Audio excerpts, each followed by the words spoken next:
The moment you stop chasing is the moment they start thinking about you every night. Sometimes the moment you stop chasing someone is the moment they start thinking about you every night. It feels strange, almost unfair. When you were giving them attention, replies, and emotional energy, they seem distant, distracted, even bored. But the moment you step back, the moment your messages become shorter, your presence becomes quieter, and your energy turns inward, something shifts inside them. Suddenly, you're on their mind. Suddenly, they're checking their phone more often. Suddenly, your silence becomes louder than all the words you ever said.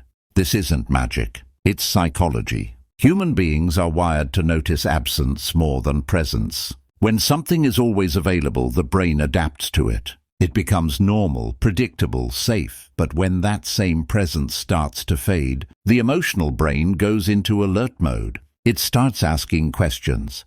Where did they go? Why are they different now? Did I lose something important? And that uncertainty, that emotional gap, creates obsession. Attachment theory explains this deeply. When someone is used to your emotional availability, your attention becomes part of their psychological comfort zone. You become a quiet routine in their day, a familiar voice, a predictable presence. But the moment that routine breaks, their nervous system feels it, especially if they have anxious or avoidant tendencies. Distance creates tension. Silence creates imagination. And imagination often feels more intense than reality. You might think ignoring someone is a game, a trick, a strategy. But true psychological distance is not about manipulation. It happens when you start choosing yourself, when you stop over-explaining, when you stop chasing conversations that feel one-sided, when your emotional energy turns inward instead of constantly reaching outward.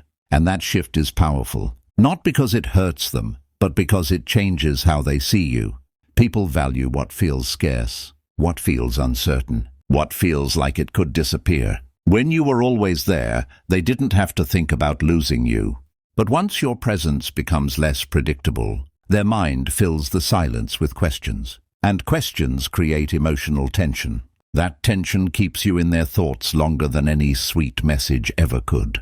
There is also a deeper truth hidden beneath this behavior. When you stop chasing, you stop feeding their ego. You stop being the constant reassurance in their life. And without that reassurance, they are forced to face their own feelings. Sometimes they realize they cared more than they thought. Sometimes they feel a strange emptiness where your attention used to be. And sometimes they become obsessed, not with you, but with the feeling you gave them. One quiet psychological insight is this. When your emotional availability becomes less predictable, the brain naturally assigns more value to your presence. Not because you changed, but because your absence created emotional contrast. But here's the part most people don't talk about. Real detachment is not about making someone miss you. It's about finding peace within yourself. It's about reaching a point where their attention or absence no longer controls your mood, where your silence is not a tactic, but a reflection of your self-respect.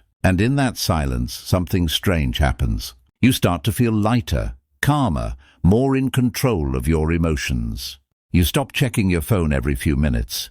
You stop overthinking every word they said. Your world becomes quieter, but stronger. Sometimes they come back. Sometimes they start chasing you. Sometimes they suddenly show interest. But by then, something inside you has changed. You no longer crave the attention the same way. You no longer feel the urgency. Because the real power was never in ignoring them. The real power was in finally choosing yourself and discovering how peaceful your mind becomes when you stop chasing what was never running toward you.